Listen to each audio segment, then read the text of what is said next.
ആന്ധ്രാപ്രദേശിലെ വിജയവാഡയിൽ നിന്നും മലയാളത്തിൽ ഭാഗ്യം പരീക്ഷിക്കാനെത്തിയ ഒരു നടിയുണ്ടായിരുന്നു പണ്ട്. ആ നടിയുടെ പേരാണ് കനകദുർഗ. കനകദുർഗ എന്ന നടിയുടെ അഭിനയസിദ്ധി അസാധ്യമാണ്. ഇരുനിറക്കാരിയാണ് കനകദുർഗ. നുണക്കുഴികളും ഇരുനിറവും ഒക്കെയുള്ള കനകദുർഗയുടെ മുഖച്ചന്തം അക്കാലത്ത് മാദകത്വത്തിൻ്റെ പര്യായമായി മാറി. നൃത്തശാല എന്ന ചിത്രത്തിൽ ഒരു നർത്തകിയെ അവതരിപ്പിച്ചുകൊണ്ട് രംഗത്തെത്തിയ കനകദുർഗ മഴക്കാറ് എന്ന ചിത്രത്തിലൂടെയാണ് തൻ്റെ ഇടം തെളിയിച്ചത്. PN മേനോൻ സംവിധാനം ചെയ്ത മഴക്കാറിൽ മധുവായിരുന്നു നായകൻ. വിവേകാനന്ദൻ്റെ നോവലിനെ ആസ്പദമാക്കി ഒരുക്കിയ ചിത്രമായിരുന്നു മഴക്കാറ്. മഴക്കാറ് ഒരു കച്ചവട സിനിമയൊന്നും ആയിരുന്നില്ല. കലാപരമായ മൂല്യങ്ങൾക്ക് മുൻതൂക്കം നൽകി PN മേനോൻ ഒരുക്കിയ ബ്ലാക്ക് ആൻഡ് വൈറ്റ് ചിത്രമായിരുന്നു. ആ ചിത്രത്തിൽ കനകദുർഗ വളരെ സെക്സിയായാണ് അഭിനയിച്ചത്. മധുവിന് മുമ്പിൽ അർദ്ധനഗ്നയായി മാറിടങ്ങൾ പ്രദർശിപ്പിച്ച കനകദുർഗ സെൻസേഷണലായി മാറി. മഴക്കാറ് വിജയിച്ചതിന് കാരണം കനകദുർഗയുടെ ഈ നഗ്നത പ്രദർശനമാണ്. അതിനുശേഷം നെല്ല് റിലീസായി. രാമു കാര്യാട്ടിൻ്റെ നെല്ല്. അതിലെ കുറുമാട്ടിപ്പെണ്ണായി കനകദുർഗ നിറഞ്ഞാടി. പകയും കാമവും ഇണചേരുന്ന കുറുമാട്ടിപ്പെണ്ണ് കനകദുർഗയുടെ അഭിനയ ജീവിതത്തിലെ പ്ലസ് പോയിൻ്റായി മാറി. പിന്നീട് രാസലീല, N. ശങ്കരൻ നായർ സംവിധാനം ചെയ്ത രാസലീല. കമൽഹാസനും ജയസുധയുമായിരുന്നു ഈ ചിത്രത്തിൽ പ്രധാന വേഷത്തിൽ അഭിനയിച്ചത്. ഇതിൽ കനകദുർഗയ്ക്കും പ്രധാന റോൾ ഉണ്ടായിരുന്നു. ചിത്രം വലിയ ഹിറ്റായി മാറി.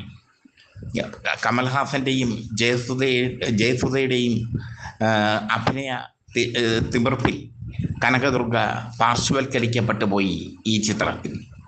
പിന്നീട് തീക്കനൽ, പിക് പോക്കറ്റ്, തെമ്മാടി വേലപ്പൻ, മോഹിനിയാട്ടം, വാടകയ്ക്കൊരു ഹൃദയം എന്നിങ്ങനെ ഒരുപിടി ചിത്രങ്ങളിൽ കനകദുർഗ അഭിനയിച്ചു. ജയഭാരതിയും ഷീലയും സീമയും അംബികയും ഒക്കെ കത്തി നിൽക്കുന്ന, ലക്ഷ്മിയും ഒക്കെ കത്തി നിന്ന സമയമായിരുന്നു അത്. അതുകൊണ്ട് തന്നെ മലയാള സിനിമയിൽ കൂടുതൽ വേഷങ്ങൾ അവർക്ക് ലഭിച്ചില്ല. പക്ഷേ ലഭിച്ച വേഷങ്ങളൊക്കെ അവിസ്മരണീയമാക്കി മാറ്റി കനകദുർഗ. ഉദാഹരണത്തിന് ബേബി സംവിധാനം ചെയ്ത ലിസ എന്ന ചിത്രത്തിലെ ഹോസ്റ്റൽ വാർഡൻ്റെ വേഷം.